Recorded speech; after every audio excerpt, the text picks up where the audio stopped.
I'll move my face out of the way so I'm distracted looking at myself. So yeah, I'm going to share a little bit about my own experience of navigating a Kundalini awakening and also chronic illness, and a bit of what I've learned around Kundalini, chronic illness, and healing over the past 20 years, and tips for navigating the process with more ease and space for healing. And just to say, I'm not like, I don't consider myself a like absolute expert on this or anything. I've just navigated myself for many years. I've read lots of books, met lots of other people undergoing Kundalini awakening. Thanks for reminding me about being on that film Emerging Proud many years ago. And actually, I once spoke at a Kundalini conference when I was pregnant with my first son. And I'm pregnant again now. So yeah. Yeah, and I've just met other people undergoing it, and I've also worked with a handful of clients also going through this journey as well.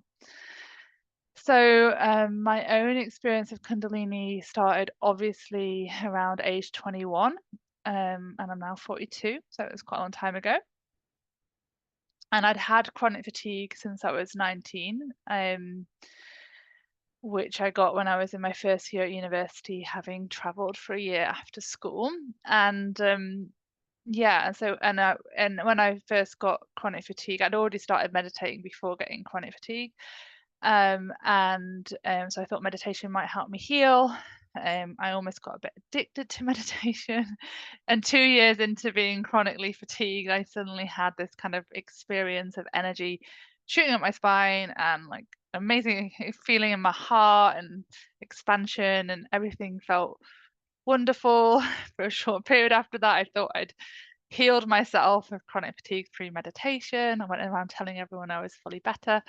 But that lasted about 3 to 4 weeks. And also I didn't really sleep that much in that time either. And then I went on a massive journey of huge ups and downs for another couple of years, not stable at all. I was either kind of feeling amazing and healed and healthy and vibrant and expansive, or I was feeling chronically fatigued and depressed and not in a good place. So it took a little while to stabilize.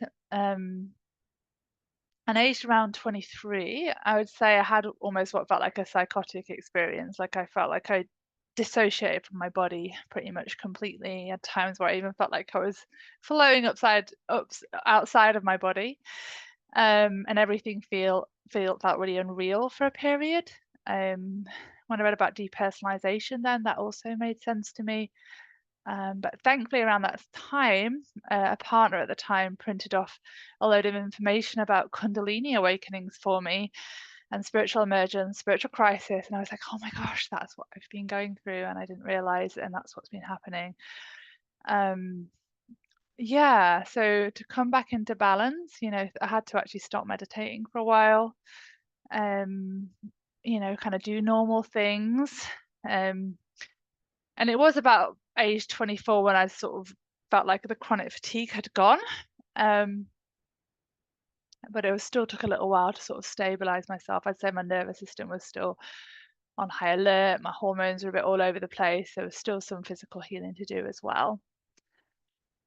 But it took a lot to come back into balance. There was a lot of therapy I had a lot of coaching, I had a lot of body work. I tried so many different approaches to healing and wellness. And actually, when I look back at the whole journey, I actually think that the Kundalini awakening might have started when I was more like 18, 19, when I first started to explore meditation. And I think it may have been kind of a trigger for chronic fatigue in my system because of unresolved trauma, because of stress and sort of my parts of my personality, things like being an overachiever, struggling to stop and be still, and that sort of thing. Yeah, and then around age 24, I began working as a practitioner myself. I trained in bodywork initially, and then later on moved on to more coaching, EFT, and in more recent years, I've trained in internal family systems and family constellations. And much of my work over the last about 15 years has been helping people recover from chronic fatigue syndrome.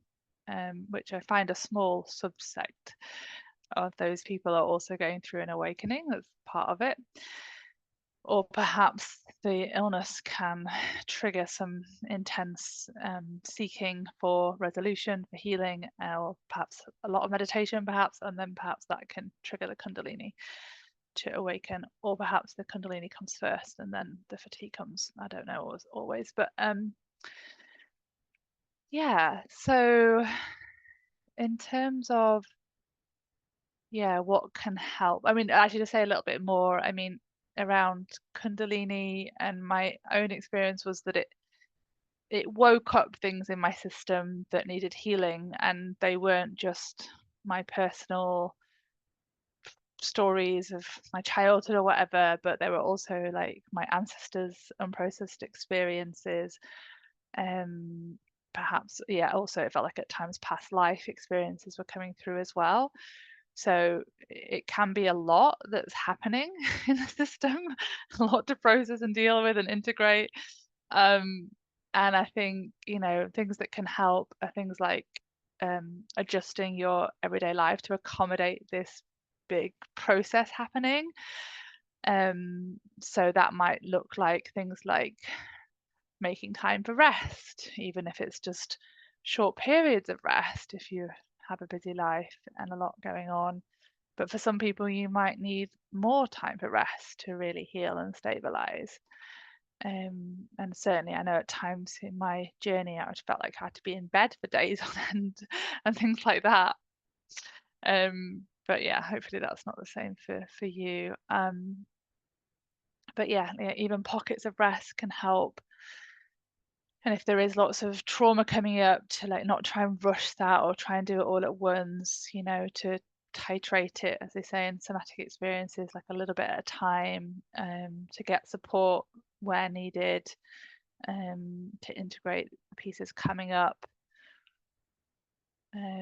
But also talking about that in my own journey, I felt at times I was constantly looking for that person outside of me that was going to heal me or make me whole or fix it all for me. That was also an importance of recognizing there was a power within me to stabilize and a power within me to heal and be whole, be healthy.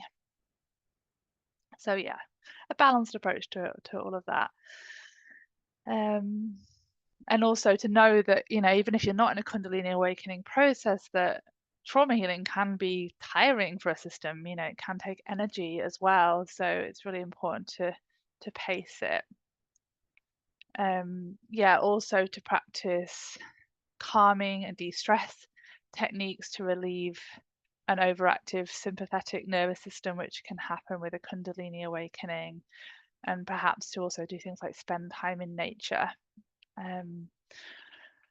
But just to say around that it may be that certain yoga or meditation practice might make things worse depending on where you are on the journey. So there might be a period to stop doing those, or at least stop doing some aspects. Like I decided, like for me, I had to stop meditating for a while, but that was partly because whenever I meditated, I just felt like I had this experience of like coming up out of my body, feeling bliss, but then actually struggling more with my life. Whereas like now, if I meditate, I just very much focus on staying in my body and connecting to the earth and things like that, and staying in the body. So I think it definitely depends on the kind of the way you're meditating, or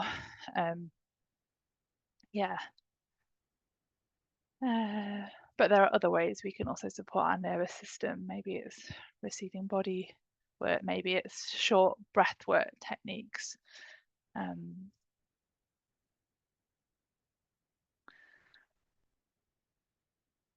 And just get support from the right sort of people, perhaps people who are experienced and get it, and working on any parts that are fearing the process or fighting it in any way, because learning to see it as a good process that's ultimately happening, that's taking one to more wholeness and more peace, more truth, more well-being. And actually, although Kundalini itself can sort of seem to trigger certain physical symptoms like fatigue, perhaps also other ones, it also can be a a great physical healer ultimately as well.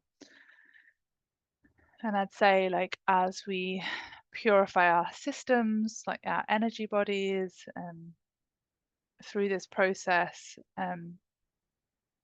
things like the fatigue and brain fog can clear away, turn into energy and clarity. My digestive system can start to work properly again. Yeah, perhaps like if you have like the body movements with it, or strange symptoms can start to disappear as you do the work, I'd say.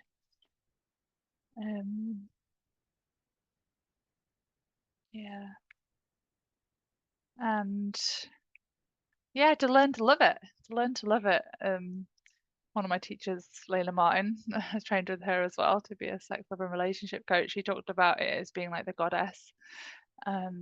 So yeah, to learn to love it, to accept it, to surrender it, to trust it's a force for good in you, a force for awakening.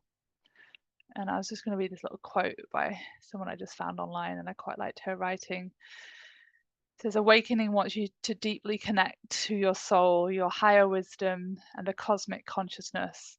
It wants you to be empowered and independent so you can both fully wake up and simultaneously express all of who you are in wholeness. It wants your light, joy, and awareness to shine through that beautiful personality of yours. Your intuitive compass helps keep you on this path. That's by Myri Morsi. Be great if you could get her on here, actually. She's done a lot around it. She's an Australian-based therapist. And then also just to say, you know, things like being aware of diet. So there might be a time where it's good to reduce stimulating foods such as caffeine and chocolate and sugar. Well, it's probably good to cut out sugar altogether anyway, generally, and reduce caffeine and chocolate anyway. But there might be a time where it's good to cut them out completely. That, you know, they can be stimulating for the process and make it too intense perhaps, and also just generally cleaning up your diet, eating healthily, eating an anti-inflammatory diet, that sort of thing.